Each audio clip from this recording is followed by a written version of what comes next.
जब लाख कोशिश करने के बाद भी हम असफल हो जाते हैं या फिर जब ज़िंदगी हमारे मन मुताबिक नहीं चलती तो अक्सर हम अपनी किस्मत को दोष देने लगते हैं या फिर अपने आप को बदनसीब समझने लगते हैं।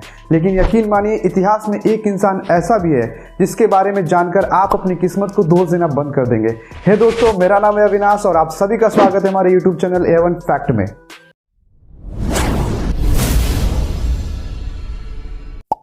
के साथ पहली घटना सन 1918 में घटी थी, जब वो विश्व युद्ध के दौरान उनकी तैनाती बेल्जियम में थी।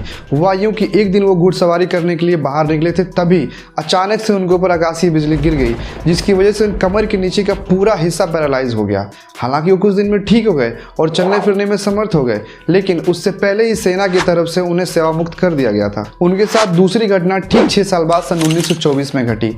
उस समय वो कनाडा में अपने नए जीवन की शुरुआत कर चुके थे। एक दिन वो पास के ही तालाब में मछली पकड़ने के लिए एक पेड़ के नीचे बैठे हुए थे, तभी उनके ऊपर अचानक से फिर से आकाशीय बिजली गिरी।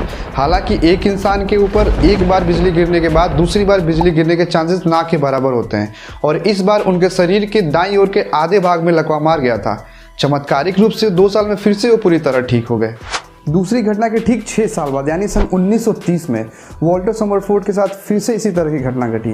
इस बार वो एक पार्क में टहल रहे थे और खूबसूरत नज़ारों का आनंद ले रहे थे, तभी अचानक से मौसम खराब हुआ और आसमान में काले काले बादल छा गए। इस बीच कड़कड़ाती हुई बिजली फिर से उनके ऊपर आ गिरी और ये तीसरी बार था जब उनके ऊपर बिजली गिरी। हालांकि इसके बावजूद भी वो 2 साल तक ज़िंदगी के साथ संघर्ष करते रहे और बहरहाल वो अपनी ज़िंदगी की जंग हार गए और सन 1932 में उनकी मौत हो गई। वॉल्टर समरफोर्ड के मरने के बाद उनके परिजनों ने उनको कनाडा के वैंकूवर में स्थित एक माउंटेन व्यू कब्रिस्तान में दफना दिया। रुको जरा, सब्र करो। लेकिन इसमें हैरानी की बात यह है कि उनके मरने के बाद भी बिजली ने उनका पीछा नहीं छोड़ा। साल 1936 में एक बार फिर से बिजली उनके कब्र के ऊपर आ गिरी और इस बार उनके कब्र का पत्थर टूट गया, जैसे कि उनके साथ बिजली की दुश्मनी जन्मों जन्मांतर की हो। अब ये घटना भी तीसरी घटना के ठीक 6 साल बाद हुआ था। अब हर बार उनके साथ आकाशीय बिजली क्यों गिरती थी, आज भी एक रहस्य बना हुआ है। लेकिन जिस तरीके से उनके साथ एक ही घटना बार बार हुई, जिसकी वजह से उन्हें इतिहास का सबसे बदनसीब इंसान कहा जाने लगा। दोस्तों, क्या आप भी अपने आप को वॉल्टर समरफोर्ड से ज़्यादा बदनसीब समझते हैं? ज़िंदगी में जिस चीज़ों को आप पाना चाहते हैं उसको पाने की कोशिश जारी रखनी चाहिए। बाकी जो होगा वो हो के रहेगा, होने को कौन टाल सकता है।